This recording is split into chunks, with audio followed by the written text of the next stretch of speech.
We want to welcome everybody here today to this very special meeting of the Brownsville Navigation District, where we have an opportunity to swear in two new commissioners, commissioners that were elected resoundingly in recent elections. This is a historic day, not just because we're swearing in two new commissioners, but for the first time in a long time, perhaps ever. There's now three of five commissioners serving on this board that have no business dealings or business connection to the port. And that was one of the messages that the voters sent, is they want people who don't have any business contact or dealings here. And so Commissioner-elect Masso and Commissioner-elect Arambula, I salute you for that. The first item on the agenda is item number 1, canvass the returns of the May 13th, 2006 general election. Debbie?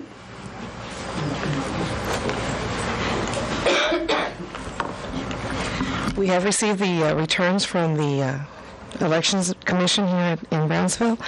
On place 1, Carl Joe Gaiman received 2,217 votes. Martin Arambula received 3,083 votes. And Sergio Tito Lopez received 1,921 votes.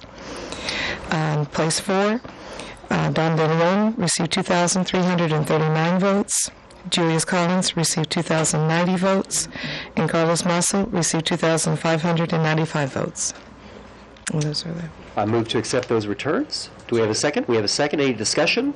All those in favor say aye. Aye. All those opposed? There are none. Item number 2, issuance of certificates of election to the winners of the May 13, 2006 general election. Debbie? Those are our details. All righty. If Mr. Arambula will come forward. And I'm going to present you with this certificate, Port of Brownsville, World Class, in the name and by the authority of the State of Texas and the Brownsville Navigation District of Cameron County, Texas. This is to certify that at a general election held on May 13, 2006, Martina Arambula was duly elected Navigation and Canal Commissioner, Place 2, signed by Peter M. Zavaleta, Chairman of the Board of Navigation and Canal Commissioners of the Brownsville Navigation District of Cameron County, Texas. Congratulations. Thank you so much. We'll take this separately. Judge Gillespie, if you would go ahead and administer the oath of office to Commissioner-elect Arambula. First of all, it's an honor and a privilege to be here this morning on this very special occasion for these two fine gentlemen that were elected just recently. Martin went to school. Sure, I was going to ask you. Martin went to school with my brother, and that's how I got to meet him several years ago. So it's been a pleasure knowing him and his wife, and seeing him during the campaign, seeing how he worked hard for this position, and congratulate him on being the highest vote getter in this election.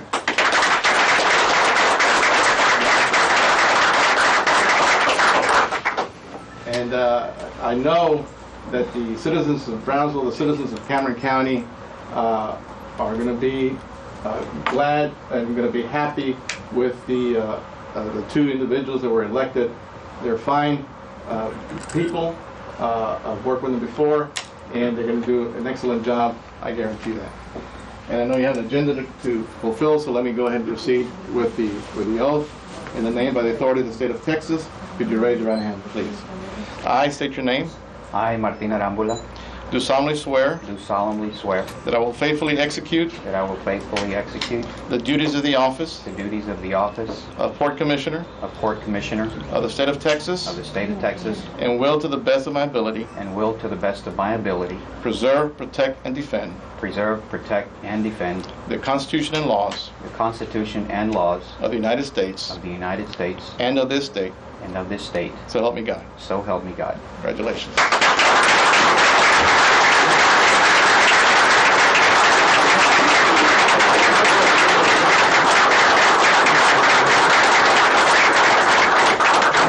Commissioner Arambula, if you'd like to say a few words. Yes, sir.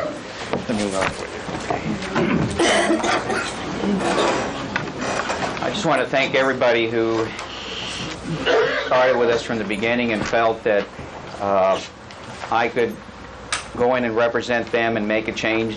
And I just feel blessed that everybody is here today. But most importantly, I'm ready to roll up my sleeves and get to work and just try to bring unity to the port and work together as a team. Thank you so much.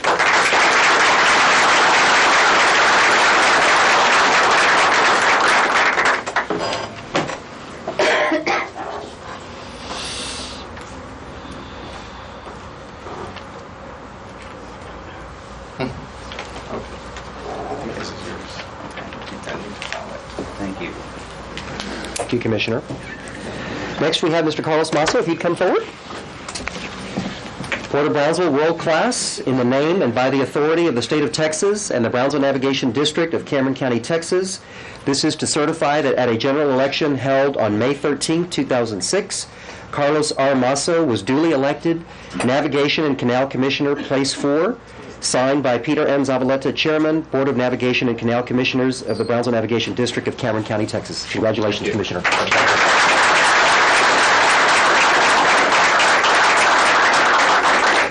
Judge? I have known Carlos for many years also. Since he worked at the district attorney's office, I get to see him pretty often in action at the courthouse. And he's also one of the few assistant district attorneys that served under the previous administration and continue to serve under the present administration. Is that correct? Yes. And not too many did that, okay? And there's a reason for that. Okay? There's a reason for that because he's fair, he's a hard worker, he's always prepared, and he stands on what he believes is right, and yet he's ready to listen to anyone that needs to communicate anything with him or talk to him about it. So it's a good choice, I believe, for this position. And well, my office called him yesterday and said, look, I need to swear you in tomorrow. What is your title that I need to state when during the swearing in? And he said, I'll call you right back. I'll find out. So he called my office back, and this is what he said. My title is the Board of Navigation Canal Commissioner of the Brownsville Navigation District of Cameron County, Texas. I said, well, when I'm going to swear these gentlemen in, I don't think they'll remember that when I say repeat your office. So that's why with Martina, and I'm going to do this with Carlos, I'll say Port Commissioner. But he did his research with me. Okay, let's proceed then. Could you raise your right hand, please?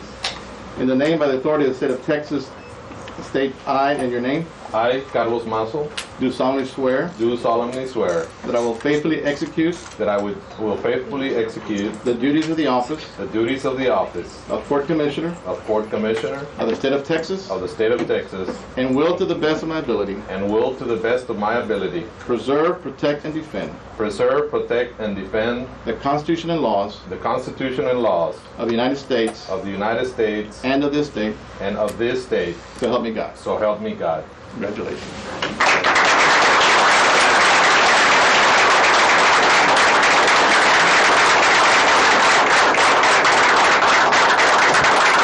Commissioner Masso? I just want to say that I'm very grateful for all the supporters, all the people that are behind me, that believed in me and that helped me through this campaign.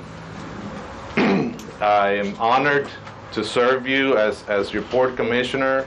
I look forward to working with all of the commissioners and trying to make this the best port in the world. Thank you.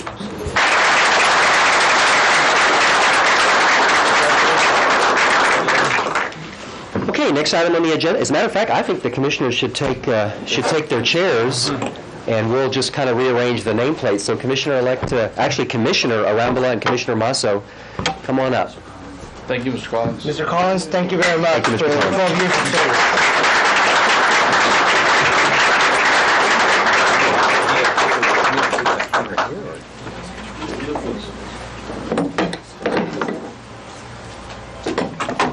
Carlos.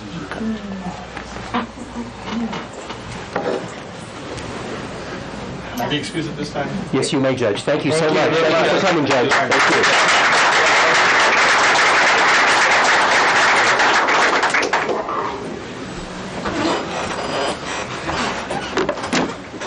All right.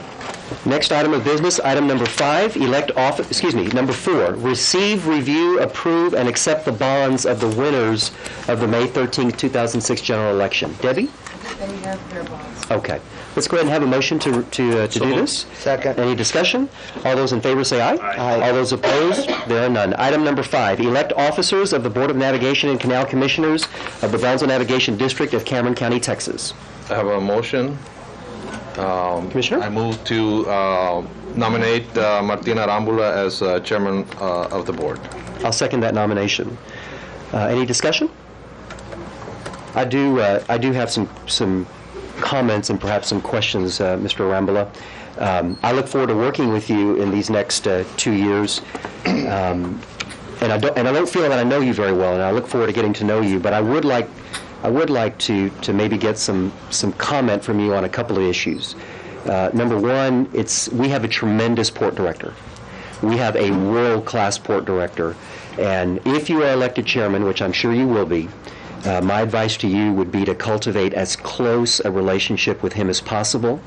This port will succeed if the chairman and the port director are working together. He wants what's best for the port. Talk with him, meet with him, listen to what he's saying. He is the professional in this boardroom. He has a good handle of what needs to be done.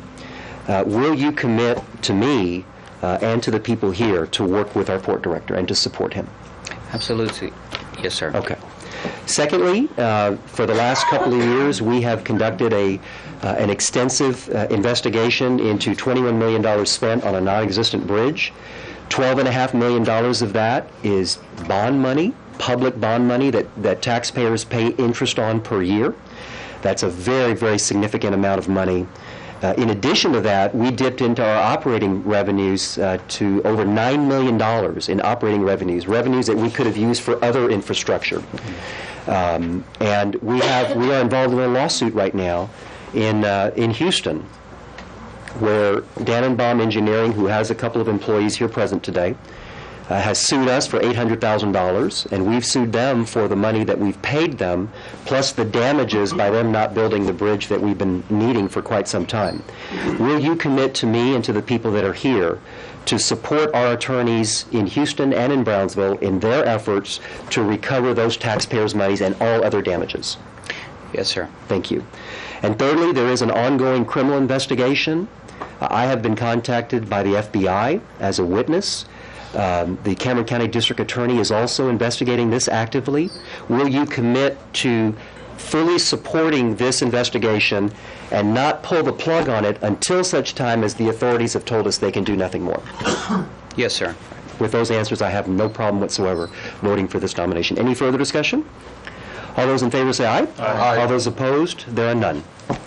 Any other motions for the other two offices? I nominate Mr. Cristiano for vice chair. Do we have a second to that nomination? Don't need a second. Mr. Renfro? Just nominations. I would ask if there are any other nominations. Okay. For that same office? You could take, for that office. Okay. You could take as many nominations as there are and then vote. I will nominate Commissioner Masso for that office. And a majority vote rules. All those in favor of the nomination of Commissioner Cristiano to be vice chair signify by saying aye. Aye. Three votes. All those opposed? The motion carries 3-0. Nomination for secretary. Nominate Mr. Masso. I will second that nomination. Any discussion? All those in favor say aye. Aye. All those opposed? There are none. Ladies and gentlemen, I present to you the new officers of the Brownsville Navigation District, Chairman Martina Arambula, Vice Chairman Cristiano, and Secretary Masso.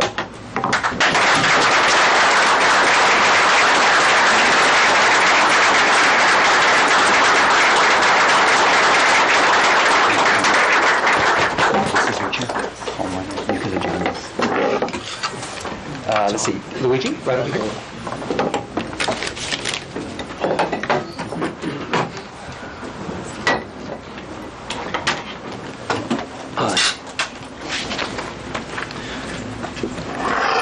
We want to thank everybody for taking the time to come and visit us today and share our experiences, and most importantly, everybody's anticipating that we are going to move forward and work as a team, and that's the consensus at this time, and we hope that we will continue to move in that direction.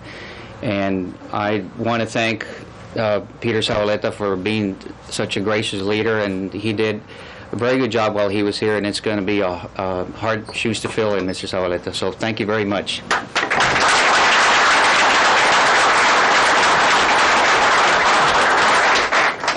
I guess we can adjourn now. Item number 6. Number 6. Okay. Consider and take action on the adoption of the Secretary's certificate and resolution to govern the handling of accounts and approve the signature cards for the district's demand deposit accounts and savings accounts. I do not have all of these. We did not know how this election was going to run, but we will be getting signature cards out to you to sign for us. The way that our signatures are done and what you'll be proving today is that on our vendor and payroll accounts, we require 2 signatures, any 2 of the staff members or any 2 of the commissioners can sign on those 2 accounts. We have one account that is a trust account for our pension fund. We require 1 signature. It's either Donna Emard or Beatrice Rosenbaum as trustees on that account. That one is a checking, and there is a savings attached to it. The remainder of our accounts, and there are quite a number of them, require 2 signatures, and it is 2 of any of the 5 commissioners that can sign on those accounts. I would ask that you approve those signature cards and those. Ms. Duke, Yes, sir. why is it that only one signature is required on the retirement account? It is those funds belong to the pension fund, which is in our accounts just as a fiduciary matter. Okay, but why is it only require 1 signature? Why can't we have 2 signatures on? As the board, you can instruct us to have 2 signatures. Yeah, I would move that. Can't do that today, Carlos. It's not on the agenda. Okay. We'll put it on the agenda Okay. for future meeting. Okay.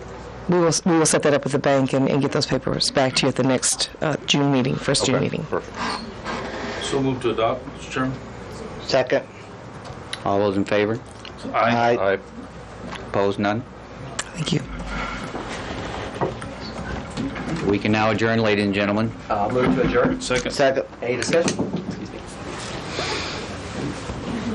All in favor, say aye. All in favor, say aye. Aye. All right, Martin.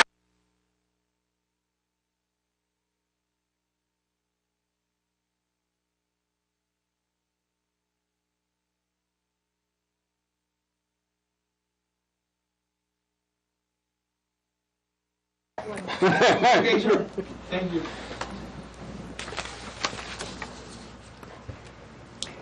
Good evening. It's now 5:07 p.m. I now call this meeting to order on May the 24th of 2006. Everybody please stand.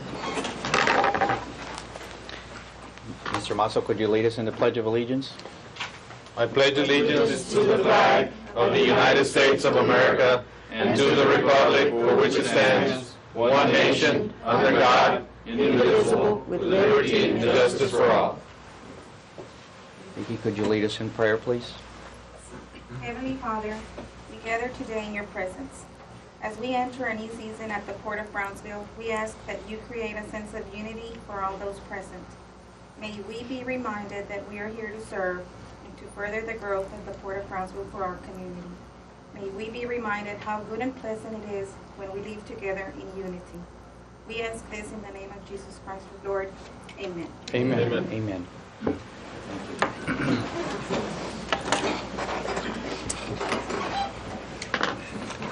We had 1 public comment, so Okay. we need to... We have 1 public comment. Mr. Fuentes.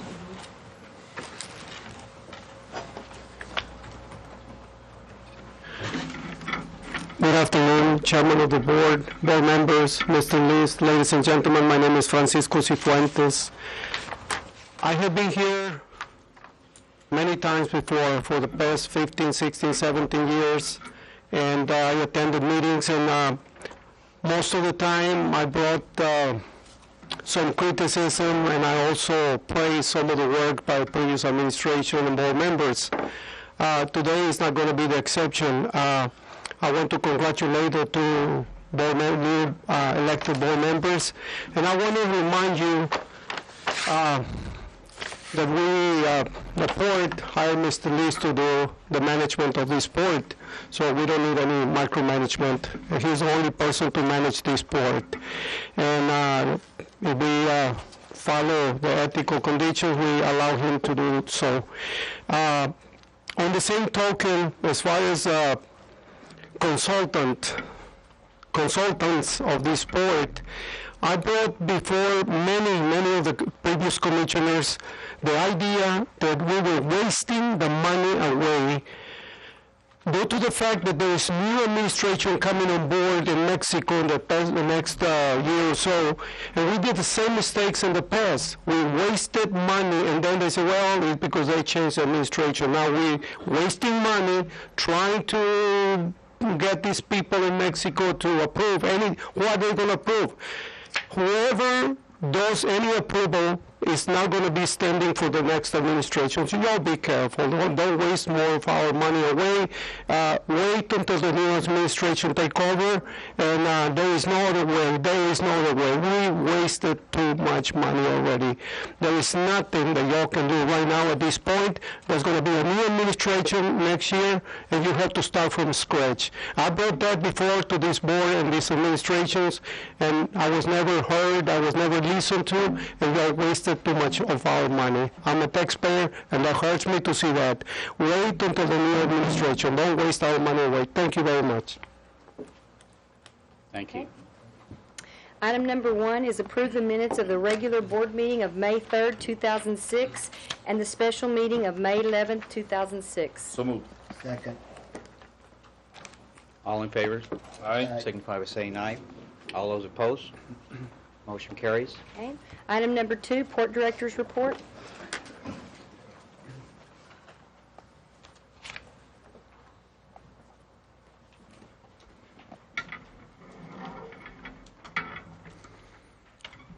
Mr. Chairman, good afternoon, commissioners, and welcome also Mr. Masso, Commissioner Masso. We're delighted to have you aboard. I've already had conversations with both the new gentlemen, and very pleased with the outcome of that. I see a lot of enthusiasm for us to move forward, and I think, as was said earlier, take this port to the next level. And these are exciting moments, and that stimulates me, and that's what I came here for, and just hoping the doors will be open so that all of us can do our jobs and we can rise and shine. I think we will. And just, as a reminder, and we've already discussed it, we had a record year last year, and we're breaking that record every month. We're shooting for a bold 6 million metric tons of cargo for this year, and I think it's much too bold, but it's better to fall a little short of a very high goal to not have one at all. So I think with the dynamics that are going on and some of the things that Tony and Herman and the rest of us are doing are actually pulling together some of those new opportunities. We have right now accounted for, I think, 3 or 4 vessels that weren't programmed previously. So each one of those is bringing like anywhere from 30 to 47,000 more tons than we had originally projected. And so that's good news. And thanks to the good work that we were able to perform with the dredging and open up the entrance of the channel in January again, we're doing very well. So I just want to share that with everybody, and that things are really moving along. And with that, earlier in our workshop, we heard from our Northeast representative some of the efforts that are being made to diversify our cargo base, to not be dependent on all of your eggs in one basket. Last week, I attended a seminar in New York for the port directors in this country, and it's a very opportune time to hear from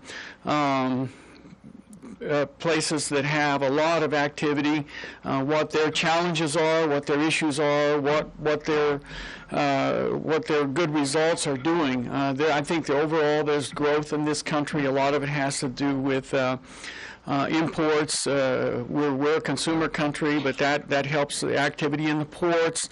So overall, I sensed a wave of good fortune, and sort of the challenges are, can we keep up infrastructure at the rate that all of the growth is taking place, and then all the challenges that come with that. And there are a lot of challenges out there, and it's not always good news, but we have to be aware of them. And three of the things that and their repeat is basically that we have to be prepared for our increasing security challenges, which daily we get bigger and stricter mandates, and unfortunately with those mandates we don't necessarily get a phone call from Washington saying all the funding for these mandates is right behind it. So you have to fight for that funding, and we have to be, I think, thrifty with how we meet the requirements and do it in a financially economical manner. So it's all on how we do it, because if we overload ourselves with expenses, then we're not going to have anything left for our infrastructure needs.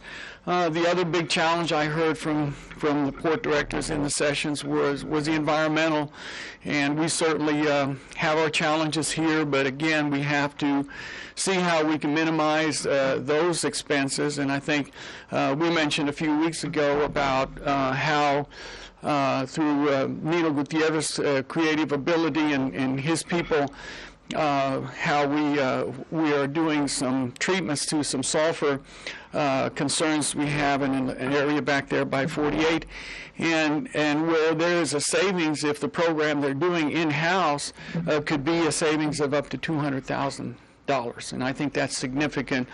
You know, like I always tell our children, it's just money, but if you can save money, well, that's money you won't have to spend. That's money we can put towards our infrastructure. So that and operations is always a challenge for the ports, and all of them are lobbying just like us to get more dollars for dredging needs that they already have, and the difficulties that people are having. And I think the general census is that the funds are less and less available, in some cases just dried up. So I guess you could attribute that to the fact that this country is, spending on foreign wars and some other things, and it's just become more and more difficult to get our funds. But nonetheless, I think we've been fortunate. We addressed our immediate needs, and we're moving forward, with the efforts of our lobbyists and other people to continue to get our funds for the deepening widening study that Hector referred to earlier, and for maintenance dredging, which is way, way past due, and we have to have that. In those sessions, sometimes you are able to share other people's ability to resolve problems. The Port of Wilmington, North Carolina has some kind of apparatus, a steel slab of some kind that they drag around their docks, and they're able to maintain their depth level by a little. So we're going to call them and try to see if they will share their ingenuity a little bit, and that we can maybe apply that here. And I don't know what they pull it with, a tugboat or what. I asked them if they have a permit to do that. They said that they do. So apparently it's official. It can be done. If they can do it, maybe we can do it. It could convert into millions of dollars. So we're always looking to do things correctly, but at the same time, how can we save to the bottom line?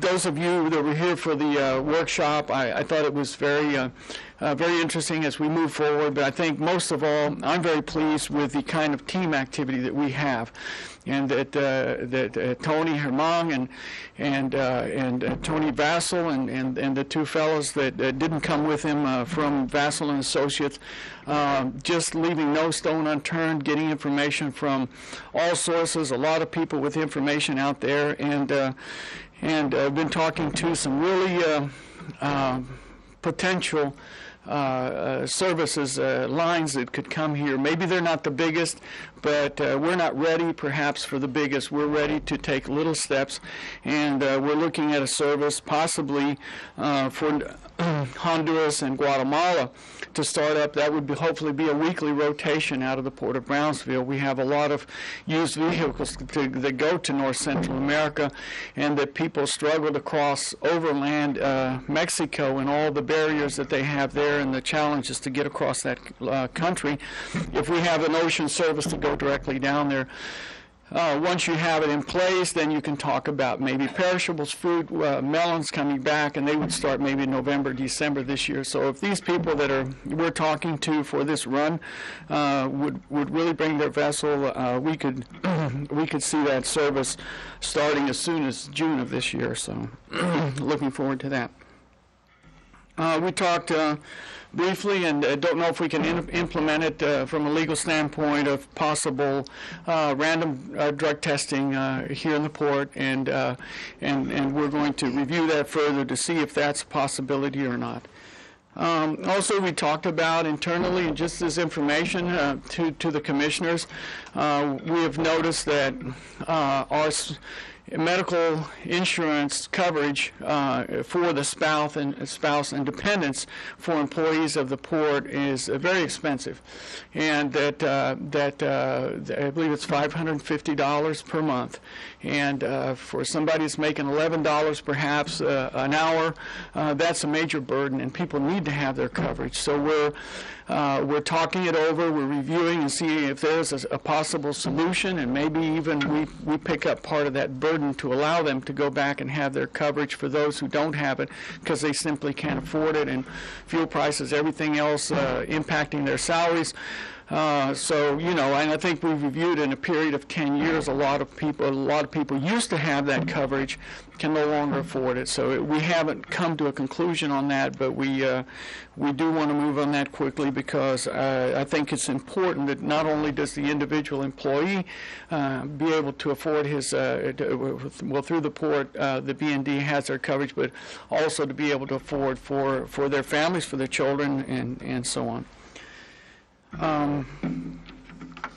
One final item is that Joe Garson's been working at our request, has been working very hard on some maintenance needs in the fishing harbor, and I believe he's already in motion with, I think there's something on the agenda today with that, on contracting the piling needs that need to support those docks down there, and then in-house we will do the dock repairs as far as all the lumber that goes on the dock. So he's in the process of doing that, and I commend him for doing the survey and taking the assignment seriously, because those people down there need those docks for the activities they have. And Mr. Chairman, that's all I had this afternoon.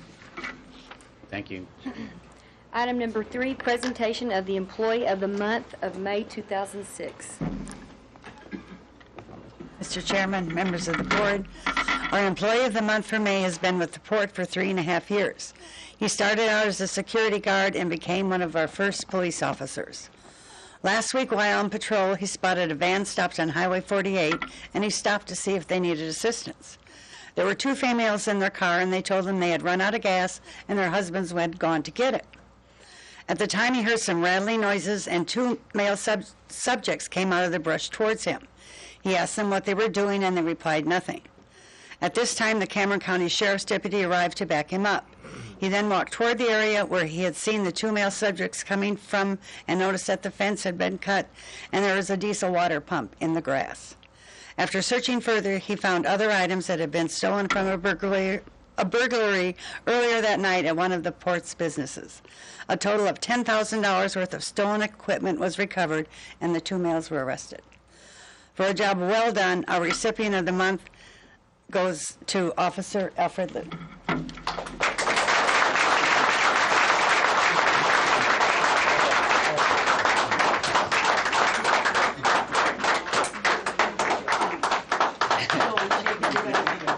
Congratulations. Good job. Congratulations. Congratulations, sir. Thank you, sir. Good job. Thank you, sir. Congratulations, sir. Thank Great you, sir. job. Very good work. Thank you, sir. Thank you. Thank you. Thank you, everybody. Item number Thank you. 4, presentation by Mike Gonzalez from the Brownsville Convention and Visitors Bureau regarding trade shows. Boy, it certainly is tough to be Employee of the Month here. There you go. You know? $1,000. Felicidades. Gentlemen, my name is Mike Gonzalez, and I'm President and CEO of the Brownsville Convention and Visitors Bureau. I bring you greetings from the board tonight, and congratulations to the two newest members of the board. Congratulations. We appreciate your service. I'm represented, the board is represented today by Mr. George Gavito. He is the vice chairman of our board at the Brownsville Convention and Visitors Bureau, and also with the recently elected, recently appointed president of the Brownsville Area Hotel and Lodging Association, Mr. Bob Peppershaw, and of the recently reactivated Brownsville Area Hotel and Lodging Association. I want to thank you very much for allowing me this time, but I want to talk about some good things. And one of the things that I want to talk to you about is that I hope you'll embrace and maybe give us your blessing. As you know, BCV's business is bringing tourists and visitors to Brownsville so that they spend the night. These tourists and visitors contribute millions of dollars to our economy. Besides filling our hotels, they eat in our restaurants, and they shop in our stores. These are new dollars, the best kind of dollars. They're from outside, they're green, you know. We don't have to do infrastructure, pave streets, or anything for these people because they come, they spend their money, and they leave. We love that.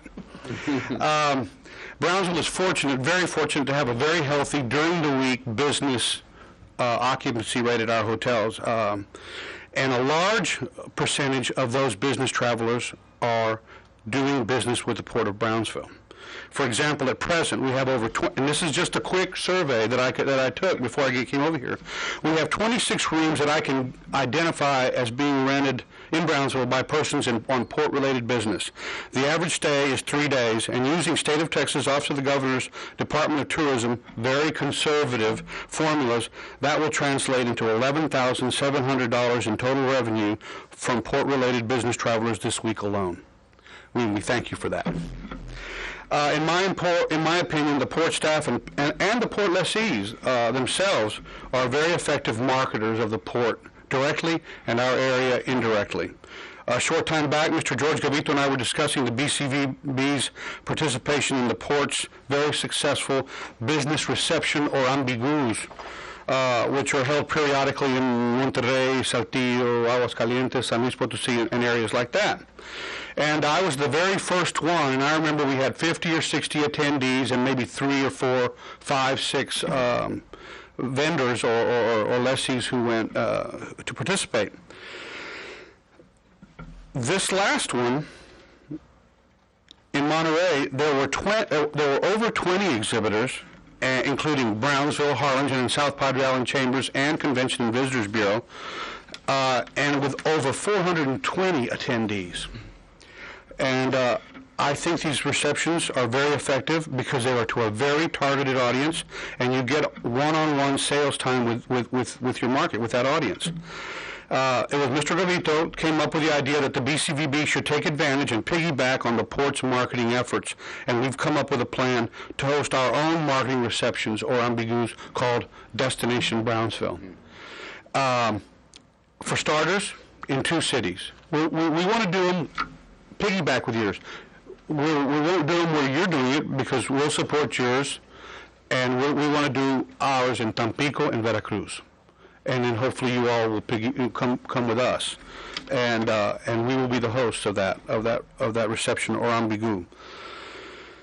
The plan is to start these receptions in the fall of this year. As you know, market is a huge market for you all, as well, for me as well as for you all, and I think in this way we can work together, put our marketing dollars together, and do a better job of marketing Brownsville and marketing the Port of Brownsville. I hope that this meets with your approval. I want to thank Mr. Tony Rodriguez and Vicky Mercado and, of course, George for helping in this plan, and we're putting it all together, and quite frankly, you all do it real well, and I'm just going to try to copy that in the different cities. So in a nutshell, that's my report, and I hope our plans are worthy of your consideration. Thank you. Thank you. Thank you, sir. Mr. Chairman, our next trade reception will be August 24th, just in case you want to write it down, and it will be in Monterey. like Michael Sunday says, they're very successful.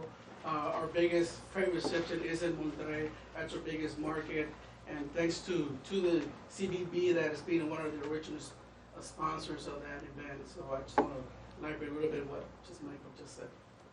Thank you, sir. We certainly hope that we can participate on that as well. Sounds interesting. Thank you. Yes, sir. Item number 5, consider an act on attending trip to San Pedro Sula, Honduras on May 30th through June 1st, 2006. Yes, this, I think we touched on that before. This is a visit to Honduras. Tony Rodriguez, myself, and I believe Commissioner Masso will maybe be able to attend, and the chairman is not able to go because of a conflict. But the mission is to further develop the possibility of getting an ocean service here with us. We are previously sister ports with the port of Puerto Cortes, Honduras, and they have a new port director there. We intended to visit and strengthen our relationship with them. We are a natural trading partner with them and and Guatemala for all the things that I was mentioning earlier. So we feel that this is an important mission, and we announced before you came that we have intentions also to be reaching out to other places, South America, such as Chile, Ecuador, Peru, Dominican Republic, Mexico, of course, and then South Central America in the future as well. But so this is our first initiative to start this activity. Need a motion on that to authorize the trip? Consider an act. It's the money in the budget. If the money's in the budget and there's no official capacity, I don't know that you need action, but sometimes the people you visit want some kind of resolution that this is an official delegation, and that might be appropriate just to do that. So I'll go ahead and make a motion. Okay. All in favor, signify by saying aye. Motion passes. Item number 6, consider an act on attending AAPA Commissioners Seminar to be held in Montreal, Quebec on June 14th through the 16th of 2006. This is an event similar to what I attended last week in New York for the port directors, sponsored by the American Association of Port Authorities. They do a top-notch job. I think it's a good opportunity for our commissioners to travel and network and see how other areas approach the same challenges that we have here.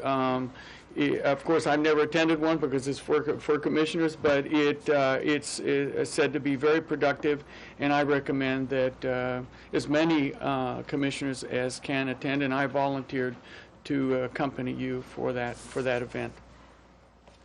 I'll make a motion. Second. All those in favor signify by saying aye. Aye. Motion carries. Item number 7, resolution authorizing the commencement of proceedings related to the issuance of revenue bonds, appointing district advisors and consultants, and other matters relating thereto. I'm sorry. I'd like just to interject that we're going to table 7, 8, and 9.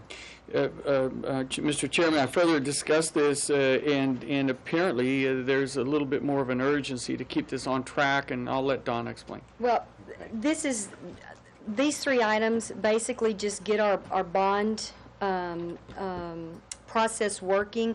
The first one, no matter if we sell the bonds or not, or how much we sell, these 3 items we kind of need to go ahead and look at, because that gets the process started. After that, if we want to put it on hold and wait until we get more information, we can.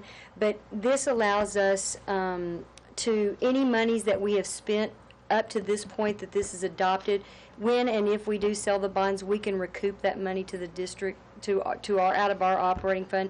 So by looking at these items, it won't affect our bonds, but we'll be just that much ahead of the process. That's 7 and 8, the 2 items, not 3. Okay. 7 and 8. 7 and 8. Okay. And 8 certainly the intent to reimburse expenditures, that's very important, that you do that before you spend a lot of money. Exactly.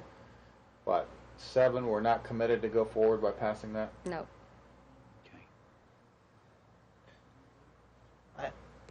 I know personally that the new commissioners want to get a little bit more involved in this and see what actually we're committing to, being that this is a very high money amount item. If you all feel comfortable with moving forward, we can. There's nothing. I mean, but the only thing is if we've spent money on engineering, then by passing item 8 allows us to just recoup that money. But I mean, there is no urgency. I mean, On 7, on 7, there is no urgency. there's no urgency. No. Okay, so if we delay this at least until the next meeting, That's fine. I'd like to delay this to look at it a little bit closer. That's because- no problem. Second. On 7 and 8? 7 and 8. 7 and 8. 7 and 8. Okay. All in favor signify by saying aye. Aye. Motion carries. Item number 9, consider to enter into a project agreement for professional services with HDR Engineering, Inc. for engineering services in connection with the design and construction supervision of Dock 16. Possible action. Chairman, Commissioners, the item before you, and I guess give you a quick briefing. 2 meetings ago, staff engineering was authorized to negotiate a contract for the engineering services to begin the design of Dock 16. For that particular HDR Shiner Mosley, it's a competent engineering firm nationwide, located out of Corpus Christi office. With for this particular project, their headquarters will be Corpus Christi office. They are the engineering firm who originally designed Dock 15. One of the reasons being Dock 16 sort of has been considered as a fast track. The intention of negotiating with Shiner Mosley and Associates were twofold. Basically, 1, to save time, and 2, to try to apply the same concept design to the new dock in an effort to reduce some of the engineering costs by sort of replicating the same type of project. And not that you can just grab one and kind of say, okay, if it worked here, it's going to work on this side. All sides are geologically setting may be different, and you still got to go through the iterations of preparing the plans, the specifications, and ensuring that all the numbers meet, the design conditions meet the design approach. Let me give you a quick, brief background of some of the costs that were incurred during the construction of Dock 15, and this happened from the period of June 1995. Hang on, let me put my glasses. June 1995 to February 1999. Actual design services through Shiner Mosley and Associates, which involved the basic design, putting the plans and specifications and the bid package together, including permitting with the Corps of Engineers, the geotechnical service for drilling bores and exploring the soil conditions for the site, and the dredging design was $966,091. Then we went into the actual construction administration and inspection services. For that, Shiner Mosley and Associates assisted us with the field surveillance of all the activities involving driving the piles, observing the concrete pours, and we also at that time utilized Rabba Kisner Consultants to assist us in the concrete material testing, which is the QA/QC of all the work being done by the contractor as far as the materials is concerned. And with GRL, which is a firm out of Houston, that helps us in the what is called the dynamic pile testing. As you're driving piles, you want to make sure that you're getting the strength that the specifications and engineering have called for to ensure that whenever you have your dock all completed, it can withstand the loadings that we went through. And those services were $454,000 and $350. And then the actual construction services, which was done twofold. First, we purchased initially the steel sheet piling for a cost of $526,000. And that Dock 15 basically has a 45-foot draft. Those steel piles, I believe, were anywhere on the 80 to 90 feet long. They are driven down into the ground to be able to keep up open bulkhead to the draft of 45 feet. And then the actual construction, dredging, and site work, what was done by American Inland Company, was $8,805,000. So the total project cost was $10.7 $10,753,000. I think I know that there were some discussions that had been done regarding what the new cost for this Dock 16 would be, and I believe in some presentations made to the board later had somewhere numbers around $11 million for the total construction costs. As we have begun negotiations with our consultant, we sort of realized that it's kind of hard to believe that we will have those construction costs again 8 years later, considering what the prices of material, manpower, fuel, steel, and everything else has been. But never again. And so what is before you that I have that we included in there is the engineering fees for the basic design. And right now, Shiner Mosley is proposing $544,542 to do the plans and specifications, basically putting a package together that will be good for bids and giving us a cost estimate, hopefully around the plus or minus 10% of what the actual construction cost for Dock 16 would be. We would do some of the work in-house, like the permitting with the Corps of Engineers, which I already have submitted and have initiated, and probably there's a facility, restroom facility, small buildings that we can do in-house, and totaling about, I would say, about $22,000 in efforts that we would do in-house. But then we would also have to hire a geotech engineer to do the borings. And if you add up all that, basically it's about $620,000 for a similar service that cost us $966,000 8 years ago. So there is some savings by going through this process. Also, you need to consider we're talking $350,000 in savings of 1998 monies. I mean, if you add inflation to that, obviously the savings are more. But then again, the estimated construction costs that's by Shiner Mosley are considering nowadays, it's in the order of $16 to $20 million. And if those are true hard numbers, my understanding is that we're basically overpricing ourselves in the process. So that's our sort of dilemma, shall we say, or our challenge before you today.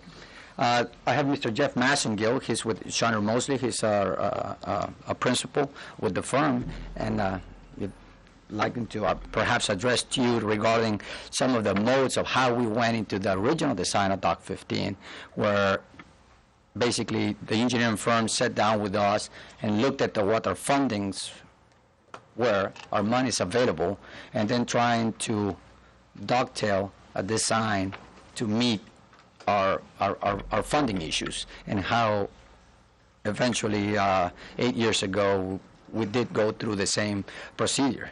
Let me do say that in reviewing some of our records that we have from 1998, when that Dock 15 was initiated on the design phase, the understanding was that the project could have been shelved for maybe a year or two until funding was available. It just happened that right at the moment, after about 9 months of design, where everything, all the plans and specs were there, we were able to get about $3 million in grants, and then the rest came from proceedings from a was it a revenue bond? From a revenue bond. So the monies were there available to begin.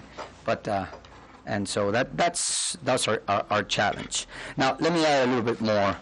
If you look at engineering fees, typical construction costs for large projects will run anywhere to 8 to 10% of the engineering, of the total construction costs. Your engineering fees will be that. Smaller projects are probably on the 13 to 15%. So if we were to say that this dock were actually going to cost $12 million, you're probably looking at $1 million to $1.2 million in engineering fees. So there are some advantages by trying to utilize the same concept and having a firm that has delivered for us in the past. On the other hand, if the board wishes to explore other options or mechanisms regarding other dock structures that could be a little bit more cost effective or could cost less rather than what it was actually built, or similar to what it was built 8 years ago, that's something that I believe Mr. Massengill can explain to you a little bit if you'd like to consider. I just, we did talk about this earlier, and I think this is a lot to be able to digest right now, today. And I was going to ask to table this item, yes, because to give a little more time to understand it. It is a lot of a major investment, as you say, and I mean, we'd be glad to, for him to give the presentation, but I think that this is too much too fast. If we wait 2 weeks, it's not going to affect the overall project. I think we can use this time to probably just have you come in and have a workshop, and we can discuss it a little bit more I in think detail. something like that would be recommendable, yeah. Give us the different options. Yes. We can talk about it. Yeah. Make a Is motion that- to Do we have a table? motion to item number 10? Second? What? All Motion in to favor table. signify by saying aye. Aye. Aye. Carries. Item number 10, consider and act on consulting contracts and work contracts. A, PPS Consult, May the 1st, 06, in the amount of $17,500. I'll make a motion. Second? Before we get into, what is exactly the motion? Is that just to approve on the contract? To approve The month- payment of that Payment. invoice. Okay, and with the contract is finalized already, everything's in order? Yeah, that's The already contract been. was approved either 1 or 2 minute meetings ago. Okay, and my understanding is that it's for 15,000 plus expenses, Up to $3,000. Up to 3,000. Up to 3,000. up to 3,000, and the expenses are supposed to be itemized, and we have that. Right here in the back Yes, of it's in your, It's in the handout. packet. Yes, sir. Okay. I guess the question would be, Yes, it is. someone's reviewed it and it's in order? Everything's in order? I haven't reviewed it, but Mr. List, you've looked at Randy's invoice, yes? Right. Yeah. But everything is in here, That's- his invoice, his report, and his expenses for the month of April are there. Actually, his actual expenses were $4,972.45, and he was only asking for $2,500 in reimbursement. Okay. Do we have a motion on item number 11 as presented? number It's 10. already have a motion. Luigi made the motion, Got a motion, and second second. Okay. All in favor signify by saying aye. Aye. Motion carries. Okay, item B, Lemunion Group LLC, May 1st, 06 invoice in the amount of $10,000. So moved. Second. All in favor signify by saying aye. Aye. Motion carries. His contract was approved just at a cap. He doesn't break his expenses down. Right, It's just a that's what straight. I- Okay.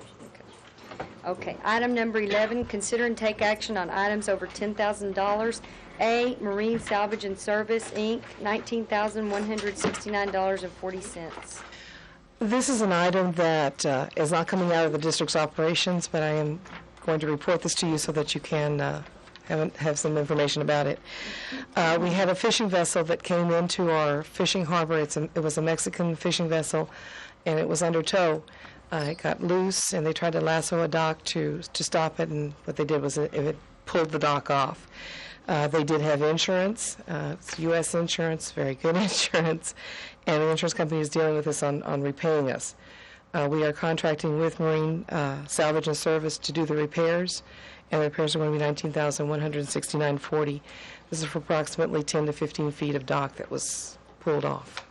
Debbie, is the insurance going to reimburse us for that amount then? Yes, it is. In fact, they're in the process of cutting us a check. Okay. It's already been repaired? No. No? It will take several months, or several weeks, I believe, for the contractor to get all the supplies and materials and get in here. But in the meantime, the insurance company is in the process of reimbursing us. Very good. So moved. Second. All in favor signify by saying aye. Aye. Motion carries. Item number 12, consider and take action to advertise for bids for Fishing Harbor Dock Rehabilitation Project pilings. Okay. They had touched on this project before.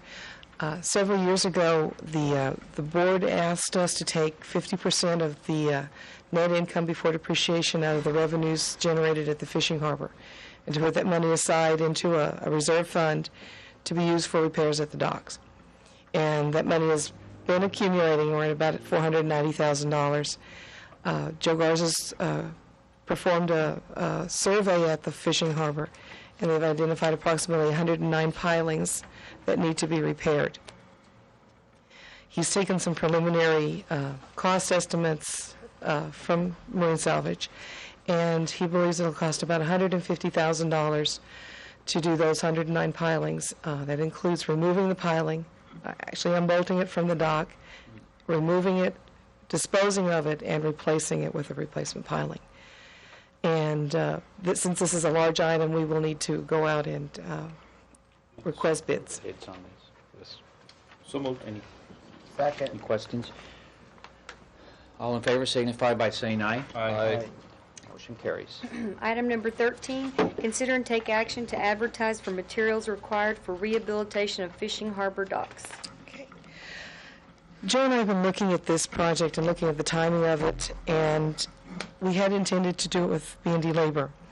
However, due to the fact of mobilization and demobilization, he can't keep up with a pile driving operation with his crews. So we will ask, actually, as a second part to our bid for the piling, to do a turnkey with the decking and the stringers and the hardware as well. We believe that $150,000 will cover it.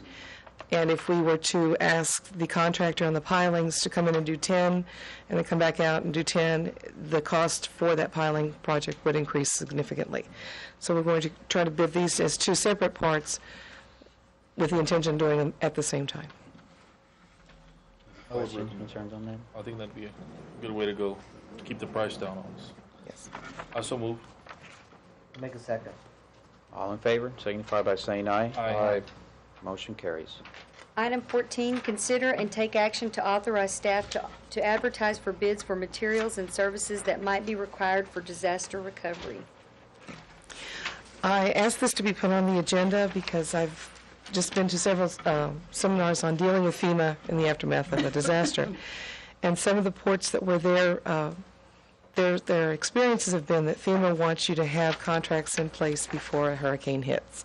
They want advertising done, they want to see the advertising, they want the pricing to be set before we get into this emergency and everybody's going to jack up their prices. They want us to start locating vendors that possibly are outside of our region and to do this, again, beforehand. The staff is going to be working with me to identify what types of services and materials they're going to need, and we'll be placing ads and trying to get those things identified and bid and set as soon as we can. Debbie, what kind of materials are we talking about? What kind of services or materials? We're talking about anything from debris removal to coming in and dewatering a building, Generators, equipment. generators. We may have to bring in extra trucks and payloaders. We may not have fuel. And part of the contracts that they recommended is saying that they bring their own fuel with them. We may have fuel but no electricity to get to it. Plywood, lumber, nails, plastic sheeting. There's any number of things that we already know that we're going to need. They would just recommend that we go ahead and get our pricing set ahead of time. Do you have vendors in place already that you're looking at? We have vendors in place that we already use, but they're local. And the experience with Katrina is that those local vendors were gone, and they had to locate out of the region sources, and that's what they're asking us to start looking at. So moved. Thank you. Second. All in favor signify by saying aye. Aye. Motion carries. Item 15, consider and act on the following leases. Item number 1, Roca Construction Company new lease.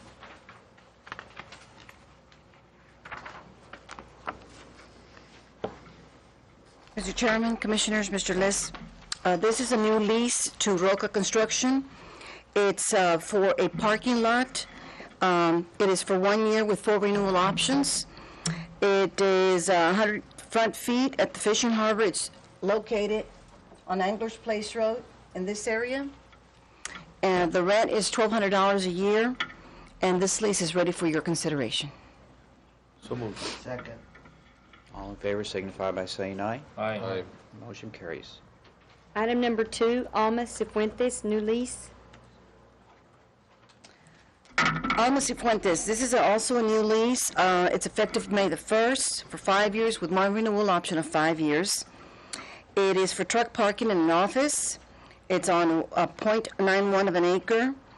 The rent is $1,820. It will be here on 511. Can't see. 511. Where's it?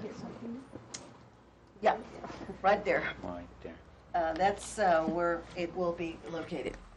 And this lease is ready for the board's consideration. So moved. Second. All in favor signify by saying aye. Aye. Motion carries. Item number 3, Celso L. Martinez, release of lease. This release is the lease that Alma Cifuentes is taking over. So this will be subject to, if the board approved of Alma's lease, then this will be the release for. Motion. Second.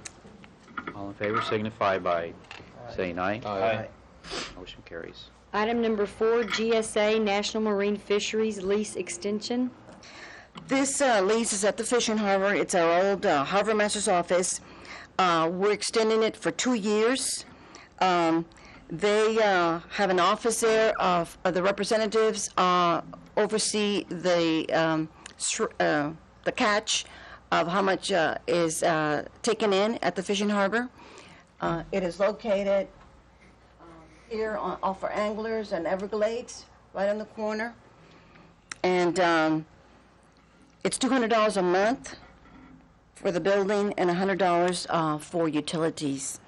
And this agreement is ready for the board's consideration. Second. All in favor signify by saying aye. Aye. Motion carries. Item number 5, Deep South Tech Terminal LP, new lease. This lease will terminate and replace BND contract 2501 Satellite to Satellite Inc. Satellite Inc. is situated right in this area off on Old Highway 48. It's to be effective April the 1st, 2006 for 5 years with 4 renewal options of 5 years each. It's for the purpose of petroleum products, vegetable oils, lubricants, petrochemicals, and other closely related activities. The rent will be $19,368 per year, and this is based on 5.38 acres at $3,600 per acre per year for waterfront property. And this lease is ready for the board's consideration. So moved. Second. All those in favor signify by saying aye. Aye. Motion carries. Item number 6, Satellite One Inc., release of lease. This is the release for the lease that you have just approved. So moved. Second. Signify by saying aye. Aye. Motion carries. Item number 7, Landro Inc., doing business as ST Marine amendment. This amendment increases the land for a parking lot at the Fishing Harbor of 100 additional front feet, and they will be paying $200 a month, and it's effective June the 1st, and it's located off of right here on Dry Dock Court. And this, I'm asking the board to approve of this amendment. It was picked up this afternoon, and it should be coming in tomorrow. They're hiring about over 250 people out there, so they need additional parking. So moved. I'm going to have to abstain from this. Do we have a second? I'll second. Okay. All those opposed? Motion carries. Item number 8, Premier Service Corporation, new lease. This is a new lease to Premier that is right here in this area. This replaces a lease that expired, and we're going to do a 2-year contract with them. As Mr. Gutierrez mentioned earlier, 511 is coming in, and it's going to be taken in. It's going to be coming in right through here. So they have agreed to let go of whatever right-of-way we're going to need. So we have just made a contract for 2 years because after 2 years, they might not be able to work out of that site. They've agreed to everything. They were supposed to fax me the signed, Did you get it? I did, since we had the workshop, I did not check my fax. So everything is ready, everything's been approved, with Mr. Renfro's, working with their attorney. So I don't know if you want to approve of it. Typically, the board does not approve until they're signed by the lessee. But this lessee's in Pittsburgh, Pennsylvania, and so there's some logistical issues. And I've talked to their lawyer as late as 2 o'clock, and he said, I'm trying to get the signed copy, and I'll fax it to you. So you can either approve it, subject to it coming back signed with no changes, or you can table it. But it'll wait 2 weeks if you table it. Subject to, so moved. Second. All those in favor signify by saying aye. Aye. Motion carries. Item 16, consider and take actions on assignments, negotiations, easements, subleases, and contracts in general. Item number 1, Burnell Marine and Supply, Inc., authority to negotiate. This lease is due to expire on June the 30th, and they are requesting a new lease. So I'm asking the board to give me authority to negotiate a brand-new contract with them. So moved. Second. All in favor signify by saying aye. Aye. Motion carries. Item number 2, Lacho, Inc., SPI, Seascape, Inc., authority to negotiate. This company, Lacho, is in the process of selling their improvements to SPI Seascape, and they're asking the board to release them of their lease, subject to our negotiating a new lease with SPI. So I'm asking the board to give me authority to negotiate a lease with this company. So moved. Second. All those in favor signify by saying aye. Aye. Motion carries. Item number 3, International Trades and Forwarding, LLC, ITF, U.S. Petroleum Depot, Inc., authority to negotiate. International Trades and Forwarding is selling their improvements to U.S. Petroleum, and I'm asking the board to give me authority to negotiate with them. They will be using the facility for a liquid terminal, and I'm asking to give me authority to negotiate with them and prepare a release to the other company. So moved. Second. All in favor signify by saying aye. Aye. Motion carries. Item number 4, Alamo Fireworks, Inc., authority to negotiate. This company out of San Antonio is requesting a 3-acre site off of here, Chemical Road and New 48 in this area to build a warehouse for fireworks. And it's a retail wholesale distribution. And I'm asking the board to give me authority to negotiate with them. Is that the proper place to put that, since we have some, the other place down the... Yes, we have addressed that concern. Mr. Liz had the concern. I did check with Austin Star, and they said that it would have no impact, no problems. They would have no problems with that being there. Unless it blows up. This is... That's a detonator. That company's a detonator company, so it's... Yes. That's what they explained. So we have nothing that could blow up. I mean, burn, yeah, but nothing to, no explosives. So this is where we have Austin Star, and as you can see, this green area is their buffer zone. This is the only area that they need for that safety. And in addition, they have a first refusal on this additional area for future expansion. So, Would Alamo be on Highway 48? it would be off. No, it would be off. would be off, You would right? have to come in through Chemical Road. We don't have direct access through a 48. Yes, they'd have to come in through here, but it would be fronting. It would be right in here. Cement. Cement Yes. right across the street, So it'd yeah. be like a wrap around this area, but you'd have to come in through Chemical Road and access the warehouse. Would that limit the leasing of the property around there? I mean, if they have to have a safety buffer, They have mentioned, and I don't know, they were going to have a representative. Oh, this gentleman here is representing Alamo, and if you have any questions or concerns that he can address those. Are there any explosive materials in there at all? Well, there are fireworks that we're going to sell during the season. Oh, see, that's we're not not what a I understand. manufacturing company. Okay. Pretty sure all y'all wear fireworks. The majority of the material is cardboard or paper. It's not an explosive. Okay. So while we're a retail wholesaler distribution, we're not a manufacturer. So, I mean, I think there's only one incident throughout the United States that a warehouse blew up, and that was because of lightning. And it wasn't because of any, you know, I guess any other accidents. It was just Mother Nature. So. But just to ask one more time, are there explosives, there are fireworks, or just the cardboard and paper? Well, I mean, there are fireworks ready to ignite, Yeah. to sell. Where the fireworks Then stands. my concern returns, because, you know, unless there is a buffer zone and all of that to protect it, you know, I understood that there would be no explosives in there. Do you normally need a buffer zone where you have your warehouses, other warehouses? No, but Texas state law says that there's no fireworks to be used within 100 feet of the facility whatsoever, and that's Texas state law. Are you required to comply with any other federal or state regulations in the storage? We comply with all the regulations as far as codes, as far as, you know, the Port of Brownsville, or, you know, the fire marshal tells us what we need, or he dictates this is what he wants. We do comply. I do have a couple of pictures to show y'all, just in case, you know, this is one of our warehouses that we just recently built in Amarillo. I mean, it's an all-steel structure. We have 19 throughout the state of Texas.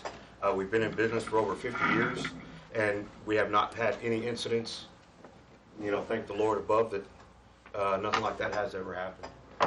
Do you actually get a permit from the fire marshal? Is that how it works? I think that is correct. We do actually have to submit exactly what we want, our intentions are to the fire marshal, and he comes and inspects us on a seasonal basis. That's correct. So you agree to comply to all requirements, Yes, permitting that's requirements? mandatory from the fire marshal himself.